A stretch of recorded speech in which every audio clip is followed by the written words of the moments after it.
Well, good morning, everyone, and it's a pleasure always to speak at Saskatchewan Pulse Growers meeting. As I said last night at the Sask Pulse Growers annual general meeting, market access issues are something that keep us busy on a day-to-day basis, and I just was thinking as I was getting ready to speak this morning that just in the last 2 weeks, and including, of course, before Christmas, we've had concerns about lead levels in lentils going to Europe, which were unfounded. We've had concerns about rancid oil used to polish split lentils, again, not an issue. And we've had concerns about damage levels in lentils going to India, which is an issue. But the point I wanted to make really is that on an ongoing basis we have market access challenges that staff at Pulse Canada are made aware of by members of the trade, and then it's our job to get to the bottom of what the problem is and if in fact it is a problem. So what I want to talk about and what I've been asked to talk about this morning is the issue that we have with lentils and glyphosate. We have to push your clock. Okay. All right, they didn't start my timer, so I get 3 minutes extra, I guess. Do you know which? This one? There we go. So this issue actually follows very much like the issues that we have on a regular basis, and it was last February that it was actually Murad Al-Khatib who phoned me when he was over in Dubai and says, "Gordon, I think we have a problem."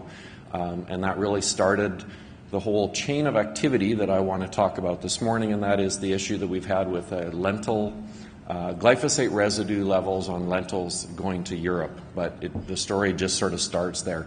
Europe is a big important market for Canadian lentils. You see on the bar chart where we have had tonnages of exports over the last 5 or 6 years in the slide. You see that it's somewhere around 100 to 130,000 tons every year. So in 2010, that represented, I think, about $112 million worth of lentil exports. So it's also, Europe being a quality-conscious market, if you take a look at the average sale value, it's a little higher than the average sale of lentils. So it is an important market, and it's one that we wanted to get to the bottom of a problem on quickly, just as we do every other country. So here's the outline of my presentation that I want to go through this morning. I want to talk a little bit about what maximum residue limits are, or MRLs. I'll go into the detail of what has happened and what is going on in Europe, the actions that we've taken over the last 10 months, and I'll give you a bit of a forecast for where things are at and where they're likely to head. But before I go any further, one thing I want to make really clear is that this issue has never been about a health concern. This is about non-compliance with an EU regulation. And I think that the fact that there's never been a health concern is underscored by the fact that health regulators in Europe have never taken any action on recalling or asking for lentils to be recalled. As I'll get in, I'll explain a little bit more about what action has been taken. But it isn't about a health issue, which it makes it easier for us to talk about openly, but we can also talk about the whole communications approach that we've taken on this issue. I want to, a lot of people might not be familiar with the importance of an MRL, and I'll just take a second to explain a little bit about an MRL. It's set at the time that a crop protection product or a pesticide is registered for use in Canada or the United States or any other market. And it's basically a pretty important number because it tells farmers sort of what the allowable level of a residue in any crop is. So you have MRLs on wheat and canola and barley and lentils and peas. It's also an important number because it establishes the level at which we can export to various countries. So a second level of importance is the importing country's MRL. And when importing countries don't set an MRL, they'll often rely on Codex Alimentarius, a body that's set up by the United Nations back in the 60s to establish food safety tolerances for countries that don't have the ability to establish them themselves. So just a little bit more on an MRL. As I said, it's part of the registration process. It's set at the time that a company is submitting the data to, in Canada, it's the Pest Management Regulatory Agency, EPA, in the United States. And really what it is to say if you apply the product at the recommended rate, you're using good agricultural practices, it's the residue level that you would expect to find on that crop. It is not a safe dosage, it's not a safe human consumption level, It's simply what you would expect to find when the product is used as recommended. The number becomes really important, not on an individual crop basis, but what the regulators do who are in charge of protecting human health is take a look at all of the foods that you consume and take a look at the maximum residue level that's allowed on each one of those food items, both the ones grown in Canada as well as imported, and they'll calculate what your theoretical total intake of that pesticide would be and compare that to what's determined to be a safe level. So it's not just the glyphosate level on lentils that's important, it's the glyphosate level that you would have on corn and soy and wheat. And if we look at a broad range of pesticides, they'll be looking at how much lettuce you eat, how many carrots you eat on a daily basis, and then also summed up over a lifetime. And basically what the regulators are doing is looking at your total intake of pesticide, comparing it to what's presumed safe. And I guess a couple of things I wanted to point out is, number one is that they presume that everything you eat has the maximum allowable tolerance level in it. And they also take a look at summing it up over your entire lifetime and then apply safety margins for children of something like 100-fold. So there's an awful lot of assumptions in here about how much you would actually take in. So by itself, it doesn't tell you an awful lot, but when it's combined with those food intake numbers and combined with summing it up over all the dietary differences that exist between different countries, it becomes part of the calculation of something called the risk cup. And when that risk cup is full, it basically says you can't safely ingest any more of it. So there are a couple of examples where actually new registrations haven't been allowed because the risk cup is full. But glyphosate is a very safe product, and that really hasn't been part of the issue. So that's just kind of MRL's 101, and probably more information than a lot of you really care to know a lot more about. So we'll leave it there. But here's just taking a look at the allowable residue levels for glyphosate in 5 Canadian crops. And I've starred the 4 parts per million for lentils. And in the red note at the bottom, you'll see that the Canadian Grain Commission does, and has for many, many years, done cargo analysis. And you'll see that the cargo analysis of lentils going out of Canada have, over the last 20 years, ranged between 1.2 and 3.7 parts per million, with a tolerable level in Canada of 4. So no surprises there. We have never seen problems with the residue level in Canadian lentils, which is exactly what you would expect to see. I think that over the 20 years, the average level was around 1.5 parts per million. So some years when you have a hot, dry August and you're just not using a lot of desiccant, the level is very low. You get a year like 2010 where a lot more desiccant was used and the level tends to be higher. So that's kind of the situation. And we could put up the glyphosate tolerance levels for or other chemical levels for all the crops, because they're all there. And these also are the level at which you have to be below to legally sell a crop. So let's compare that now.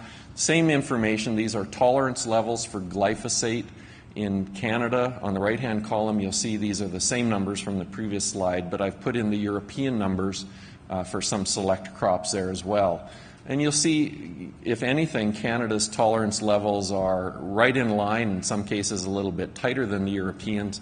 But the one that jumps out at you, and it's very obvious now, is that the tolerance level for glyphosate in lentils in Europe is very low. And in fact, it's 100 times lower than it is for wheat and peas. So that becomes a bit of the issue. So here's the timelines of what went on. As I said, our office was made aware of this back in February. Start checking around to find out what the issue is and talk to our board in March.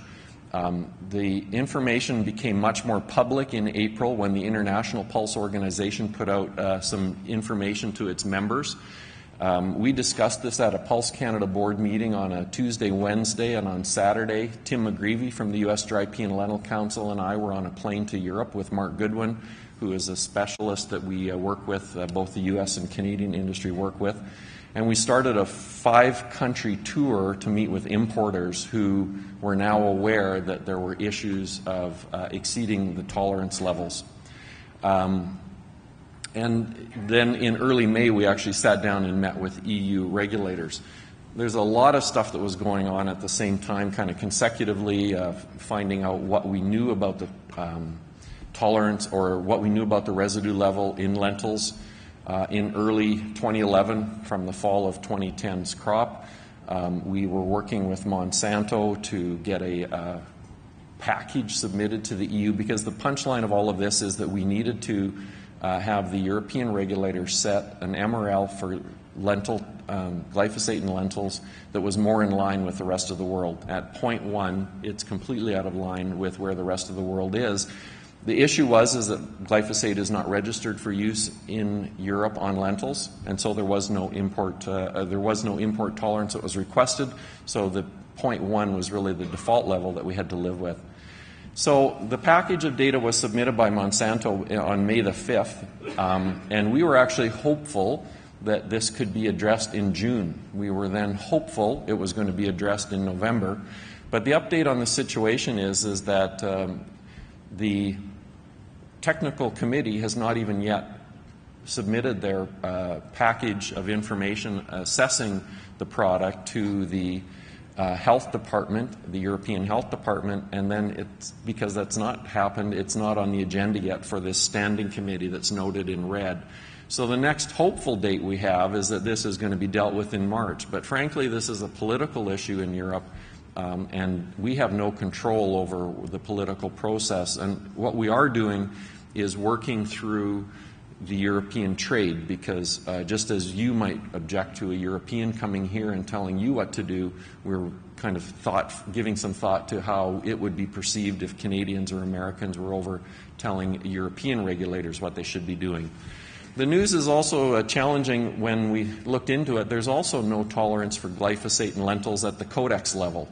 So in the same trip that we had, Tim McGreevy and actually Carl Potts was with us on this trip. We actually went and met with Codex in Rome. We're able to encourage them to put the issue of establishing a glyphosate tolerance on lentils onto an agenda last September. They did have that meeting, and they have tentatively set a level of 5 parts per million, which is good. Canada's is at 4. But these processes are long and complicated, and so we have a meeting in March that the Codex Alimentarius has to approve it at, and then a third step in July of 2012. So the issue there is that we still don't have one in Europe, and I can't predict with certainty that it will be in place by the time you're looking at using a desiccant in the harvest for 2012. We have several steps to go through at Codex, and all of this is pointing to some issues that we really have to deal with from a crop protection perspective. But I just want to, in the last couple of minutes of my presentation, I just want to cover off a couple of other things. In doing all of the work in trying to be ready for this issue, one of the big challenges was that there is only one lab, at the time there was only one lab in Canada that was recommended for testing of glyphosate levels, and so there was a huge backlog, and we were unable to, and the trade was unable to get a lot of analytical work done. So we worked with the Canadian Grain Commission to try to see if there were labs in Europe that could do a credible job. What that pointed out were some very interesting facts, and there's incredible variability. The reason Monsanto says they only had one lab that they would recommend was because testing for glyphosate residues is not easy, and it's very hard to get people to do it on a consistent basis. To highlight how variable it is, we took samples where we knew lentils were glyphosate free. We had some where we knew from the Canadian Grain Commission there was low levels of glyphosate and some that were high. And we did a test with 8 labs in Europe just to highlight and underscore the variability, which you can see was anywhere from 24 to 38% between labs. In the sample that we knew was glyphosate free, we had labs that gave us results that said levels were below level of detection, which is what would have been making sense. We also had labs that said you had 0.328 parts per million, which is more than 3 times the European tolerance, when we knew, in fact, there wasn't glyphosate there. Just points out that when you get a lab test, you think that it's an absolute value, but the reality is that lab tests are going to give you a full range, and when you have these very tight tolerances, it's going to create some problems. So pesticide residues are one of the realities of new market access barriers. Generally, the public becomes very nervous when you hear about pesticide residues in food, so politicians are very cautious about all of this. We have worked very hard to get our Canadian regulators to work closely with the American regulators in joint reviews, but there's more that needs to be done because clearly we've addressed a lot of the challenge in getting new products registered for use, but we have a lot of work to do to make sure that we have market acceptance and international recognition of some of these tolerance levels. So this is the big challenge. It's something that we've talked to the federal ag minister about and will continue to talk about because the issue is that if we're going to be using crop protection products in Canada, first of all, they have to be legal to be used here, and secondly, we have to make sure that we have approval from the markets we're selling to accept that level of residue and to show them that it's safe. And the big challenge we have is at the Codex level, which is very slow. There's a long backlog to get products in place. And the reality is that we have registrations in Canada for 3 products on pulses that don't have a Codex level, which makes it very risky to be using these products and marketing them around the world, marketing the pulses around the world, because we simply don't know whether they'll be accepted by the market. Vicki, that's my time and that's my presentation.